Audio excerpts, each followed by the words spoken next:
You know, I knew I'd not always have the perfect movie to match the book or the perfect book to match the movie. And that has never been truer than this week's episode of Based on an Almost True Story podcast, episode 8. The book is The Sting Man from Robert Greene. The subtitle is Inside Abscam. The book came out in 1981. The movie is American Hustle, and it came out in 2013, directed by David O. Russell. The screenplay by Russell and Eric Warren Singer. Russell also made Three Kings and Silver Linings Playbook in the movie about to come out called Madden, about football coaching legend John Madden. I don't know if that tells you anything about what American Hustle's like. I'd never seen it before. I had no idea that it was loosely based on a true story. And by loosely, we'll get to that in a minute. It's a bit of a silly movie. It's a kind of a pop culture vehicle for three very pretty people, Amy Adams, Jennifer Lawrence, and Bradley Cooper. A lot of slow motion walking scenes and some karaoke from Jennifer Lawrence, plus an intentionally overweight and made to look balding Christian Bale, who is great in this.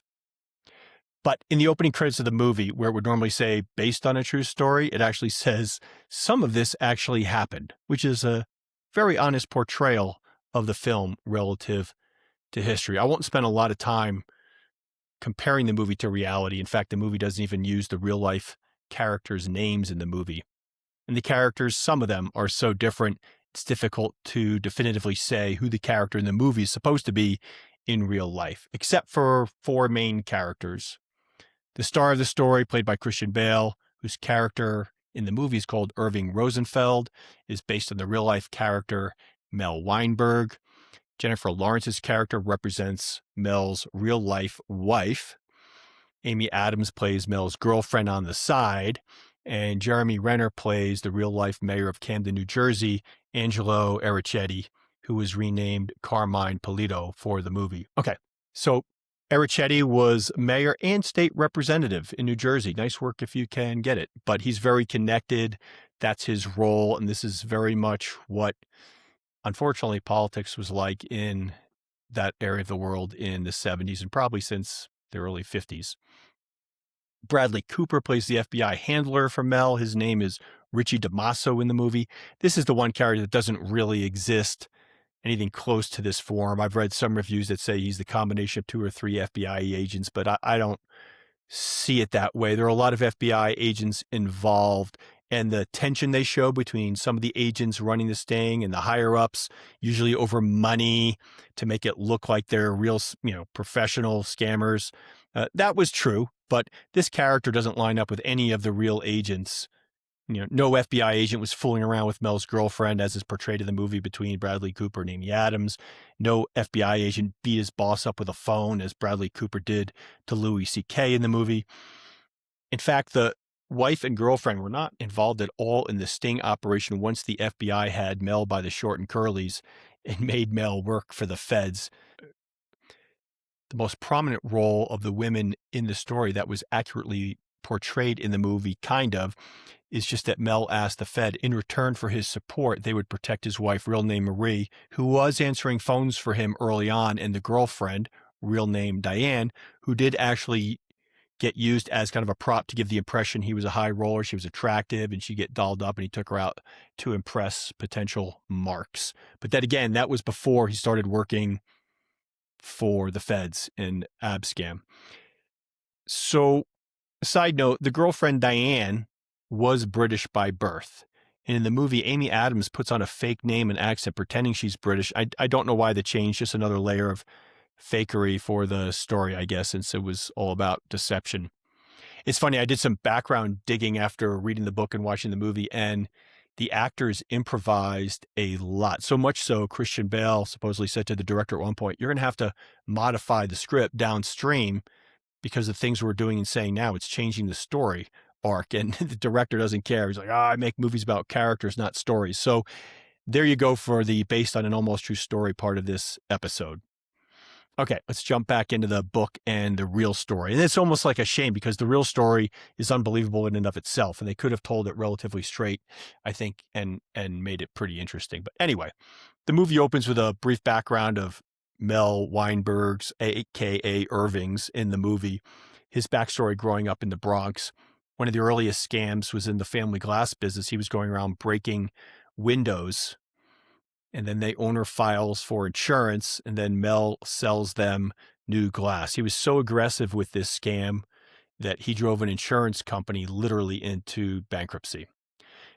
And so he's doing this, he's doing fake art and things like that. And then let's jump to 1976, it was right after Watergate. And there was a thing I'd never heard of. I learned about it in the book called Koreagate, where Korea's Secret Service agents were trying to bribe U.S. congressmen to favor Korea and reverse Carter's decision to pull the U.S. military out of Korea. Supposedly like 100 congressmen got caught up in this in one way or another, although I think only 2 were convicted. But that's the environment we're starting this story in, okay? So again, what's Mel up to? He owned a couple of dry cleaners, legitimate businesses, but on the scam side, he graduated from breaking windows to dealing in art forgeries. But his big businesses were twofold. One of them was the fake loan broker business, okay? And I'm embarrassed to admit that a guy I ran around with growing up in North Jersey would eventually get into this business after I left and moved away from North Jersey, where this story goes down. And he ended up wearing an ankle bracelet. But I'm familiar with the scam. The scam is you take out little ads in back of newspapers or magazines that suggest if you need a loan and traditional banks aren't servicing you, I can help you get a loan because of all the connections that I have. This scam is especially low because most of the people weren't breaking the law or even looking to use the money for nefarious purposes. They just weren't financially literate or sophisticated. Maybe they were desperate. But we will get into the human psychology part of this later and why scams like this work so tragically well. The other business he was in was the forged CD business. CDs referring to certificates of deposits, like short-term investments issued by the local bank. Now, I am unfortunately old enough to remember them very well. I mean, they still exist, but they were all the rage in the late 70s and early 80s because thanks to the inflation of the time, they paid huge interest rates, even for a CD with a relatively short-term maturity, like 3 months. A 3-month CD in the late 70s might have paid an annualized interest rate close to 14%, which would hit 18% in the early 80s if you're interested. But this story, the sting is over by then. And the thing was, if you quote unquote bought a CD from the bank would actually give you a certificate, like a paper certificate with the terms of the CD on it, like a stock certificate. Now, no one takes ownership of stock certificates anymore, or I'm sure CD certificates. But back then, like if my mom bought 5 shares of McDonald's stock, the broker would mail her the stock certificate. She would put them in a desk drawer and literally hold them until she died, which she did. My brother did the same thing with treasury bonds. And when the bonds matured and he wanted the cash, he had to figure out how to do it because that happened much more recently. He put them away 30 years ago and now they matured and he tried to get the principal back on the treasuries. It wasn't as easy as it would have been 40 years ago. CDs, again, you didn't hold as long as either of those two, but to sell them or cash them in, you would go to the bank, bring back the CD certificates, and they'd give you cash for them or put the cash into your savings account. Anyway, it never occurred to me as a 13-year-old in 1980, but these certificates evidently were not too tough to forge. And just like if you were forging $100 bills, fake money, you'd end up selling them for 10 cents on the face value of the dollar. That's what the purchaser would buy, knowing that these were fake dollars. And that's what Mel was doing with the fake CDs. He would kind of broker them. But there was a overlap between the scams because he could sell an unqualified borrower that was actually crooked fake CDs, and then that borrower could use those CDs as collateral to trick a bank into giving him the loan. It's amazing how they didn't detect that they were forgeries. But let me pause here again and dip a toe into the human psychology behind both the swindler and the mark that makes the grifts happen, okay? Here's a quote from Mel, the real Mel, in the book. And I should pause and add that Mel was brilliant at this. Like the entire ab scam sting was his idea, using the fake Arab sheik, the small details. The FBI agents that were closest to him actually worshiped his skill. He was really, really good at this. I'm not sure the movie completely portrayed that aspect of the story. But anyway, here's the quote from the real Mel Weinberg. "Truth is important.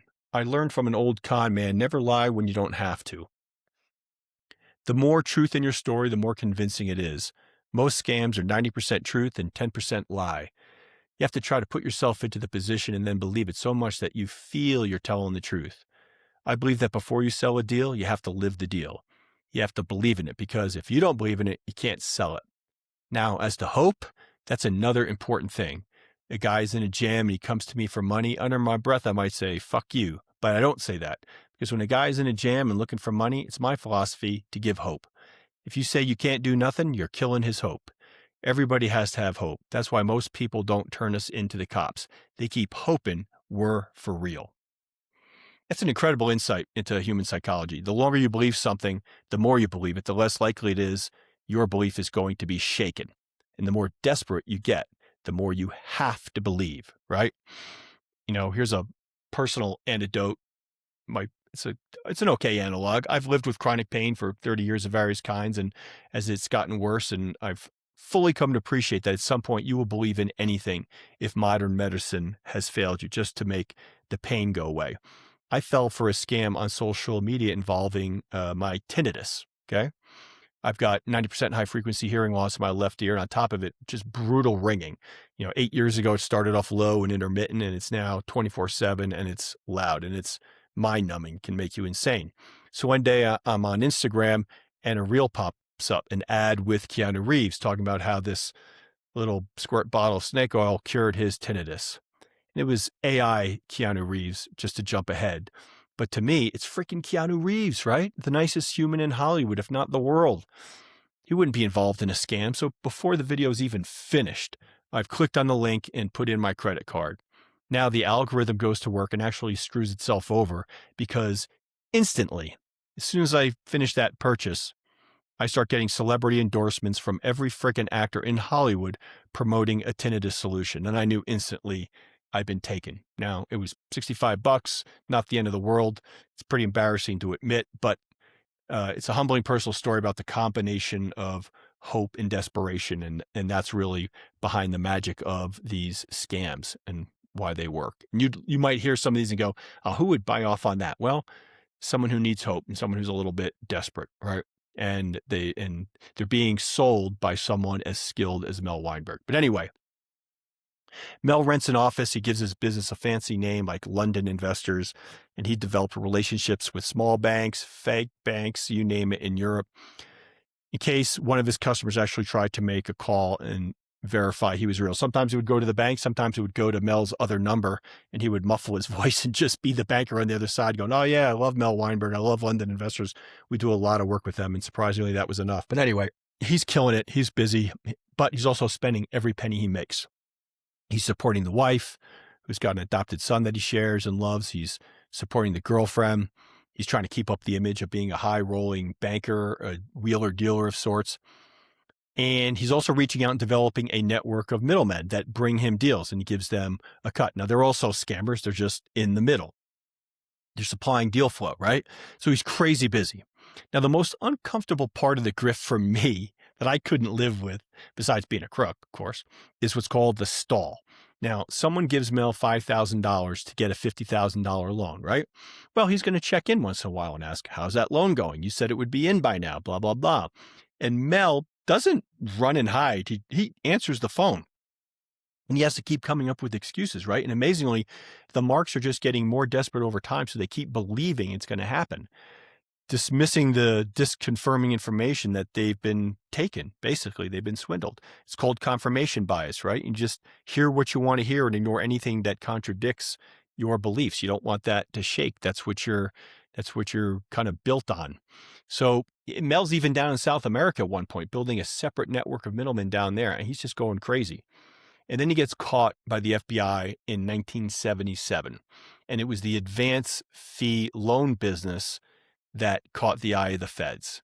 One particular mark who gives him $5,000 for a $50,000 loan, he didn't go for the never-ending stall. He kept calling Mel. Mel kept putting him off, and he quickly went to his lawyer, and that lawyer in turn went to the feds. Incredibly, the advance fee scheme business was actually a civil case, but they indicted him for wire fraud, mail fraud, and conspiracy. And they had an arrest warrant for Diane, the girlfriend who didn't actually know he was a swindler, okay? So Mel took a 3-year plea deal in exchange for the feds, leaving Diane alone. Enter FBI agent John Good, whose name you will not hear in the movie. This is his real name. Good and the FBI at the time were focused on white-collar crime, and John Good had experience working with informants. So he sees an internal memo about Mel and what he's been doing, and the idea comes to him, let's use Mel to go after white-collar criminals. What the heck? Let's give it a shot.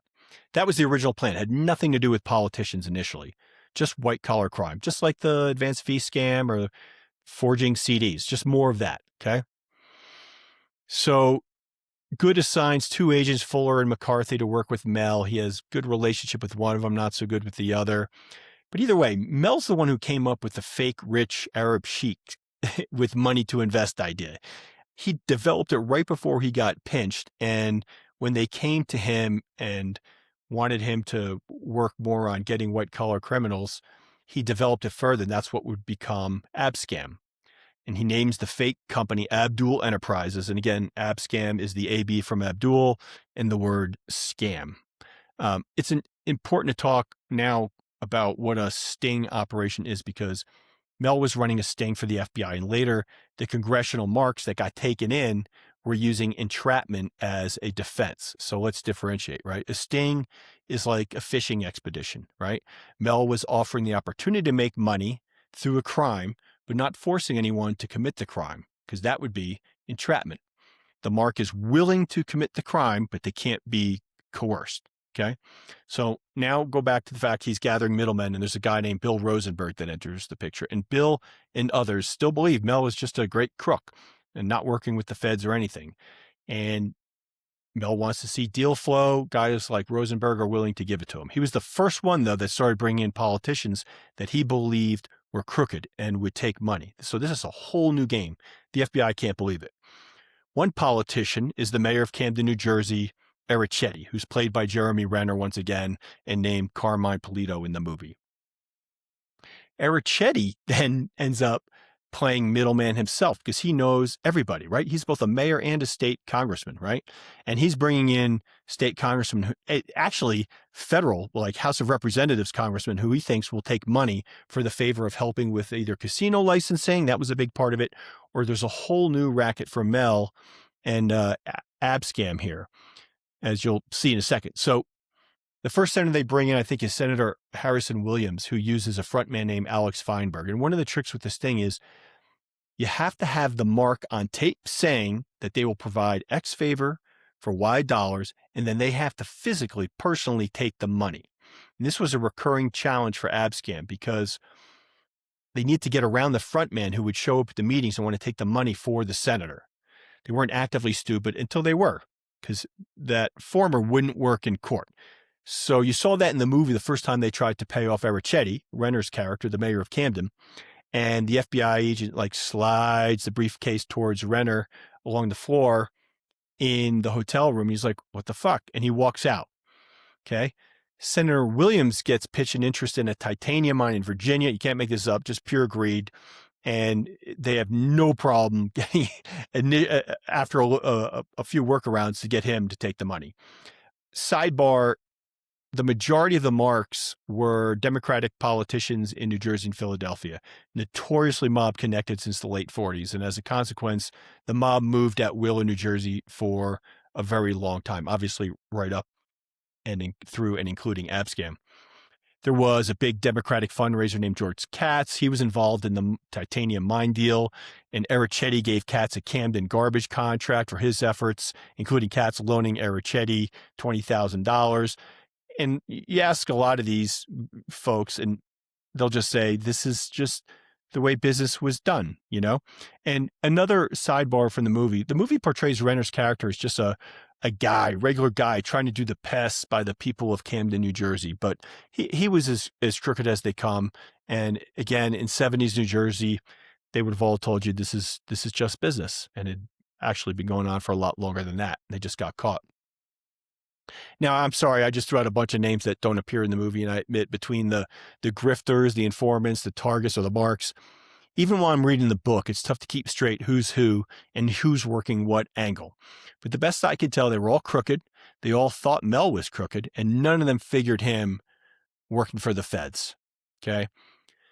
Now, Mel doesn't like one of his handlers, as I said, McCarthy, but he really likes the next FBI agent coming to work undercover on Abscam, this guy, Tony Amoroso. Tony's undercover identity was like Tony DeVito or something, the Sheik's personal construction engineer. I think he played a couple different roles. There's another FBI agent, Richard Farhart, and he plays the big guy, the Sheik Yasser Habib. He's the main guy. They brought the Sheik into meetings, and you see in the movie, there's a really awkward scene. They didn't have anyone that could speak Arabic.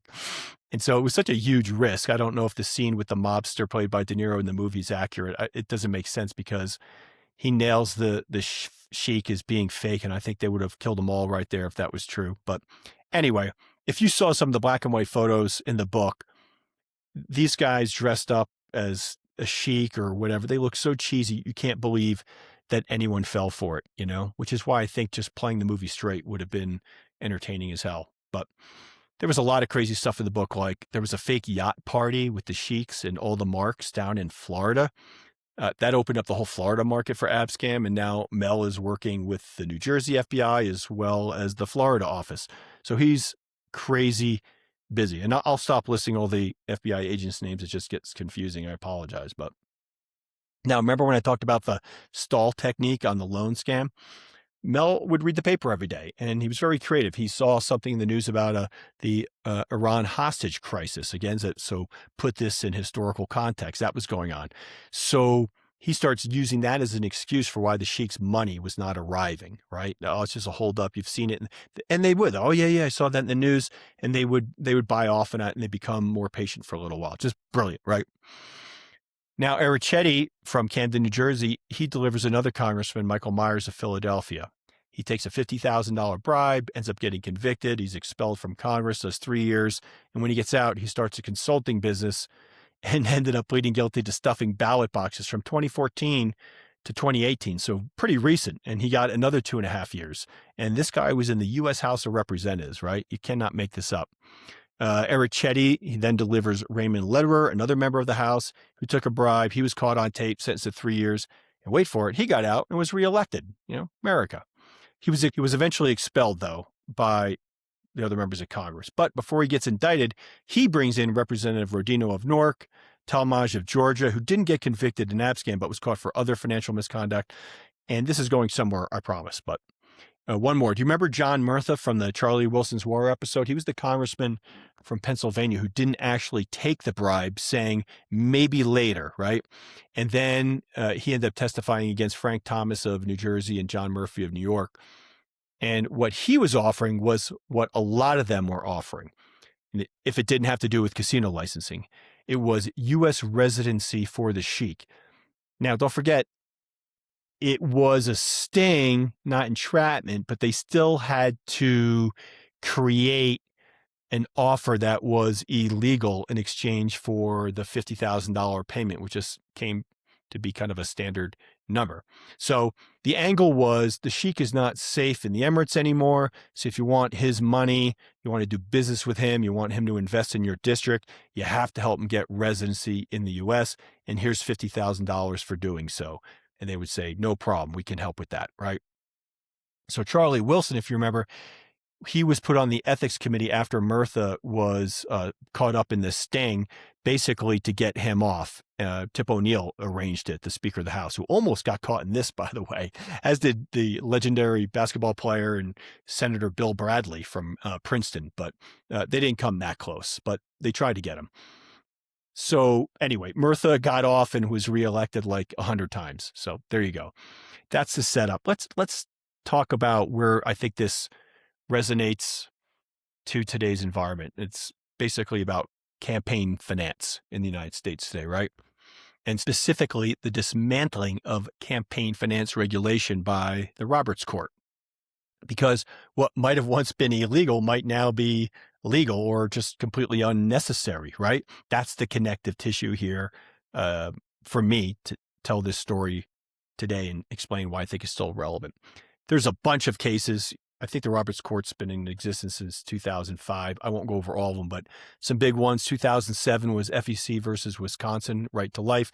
And that struck down a law regulating sham issue ads where television ads were clearly targeting candidates, but they avoided limits, regulatory limits, by posing as an issue, quote unquote, ad. Well, that limit was gone in 2007. Next, of course, the famous one was Citizens United, 2010, which is often summarized by saying it determined corporations were people and money was speech, i.e., to limit what corporations could spend on a campaign ad is a violation of the First Amendment's free speech protection, leading to basically unlimited campaign spending by super PACs. The court ruled this was not a form of corruption. 4 years later, McCutcheon versus FEC, which struck down any limits an individual could donate to federal candidates, parties, and PACs combined. Again, specifically saying this is a protected part of the democratic process and not corruption.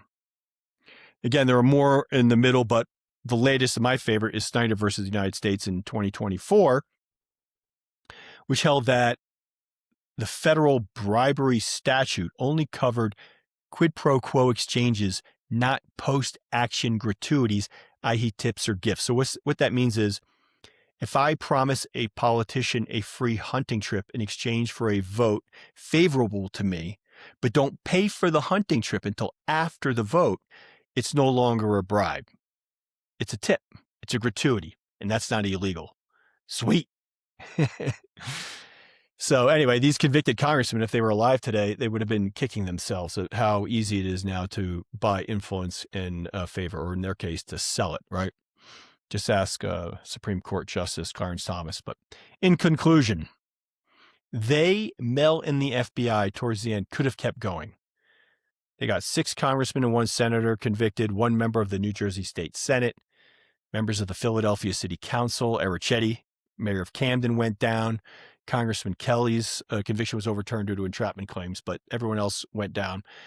But at the end, literally towards the end, they were getting exhausted. They were getting so many leads, and Mel's cover was wearing a little thin. It couldn't last forever, right? So they cut it short. They basically said, we're done. They had tapes they hadn't transcribed. It's hundreds and hundreds of hours of tape that they had to get through, and they just cut it short. But Mel's comment at the end was, we could have gotten half of Congress if we kept going, which is pretty depressing, right? So a little, where are they now? In case you're wondering, because the story is a little dated. Mel died in 2018, age 93, ripe old age, living down in Florida. I don't know if he lived with his girlfriend or his wife, but I think he set them up about 20 miles apart at the end of the day. Ericetti from Camden, the mayor, as he was actually called, the mayor, died in 2013. By the way, the movie sequence where Mel goes to his house to personally, in person, admit, I've been working with the feds. I apologize. That was BS. Mel really, really liked Ericetti, who did actually give him a microwave. That was like a part of the movie. But to Mel, business was business. And Ericetti was a scammer too, in a way. He wasn't straight. He was crooked. John Murtha, bailed out by Charlie Wilson. He died in 2010. And the FBI agent hero, really, I think in the story, John Good, died in 2016. So I don't think there's anybody still around from Abscam. None of the major players anyway. So that's our story this week. Pay-to-play political corruption. Now it's all out in the open, just like paying college athletes. So next, I think I'm going to do the Iranian hostage story next, and Iran-Contra the week after, because I'm still waiting on a couple of books for the latter. Don't forget, January 29th at the Snowpack in Conifer, Mike Stanley headlining, Movida featuring Patrick Scott opening. I'll be there just to help run the show. It's at the new location. Check it out. And by the way, if any comedians want to borrow any of the books I've covered so far, just DM me. I'm happy to lend them out and circulate them as you see fit. That's it for this week. That's it for episode 8, American Hustle and the Stingman. Peace be the journey.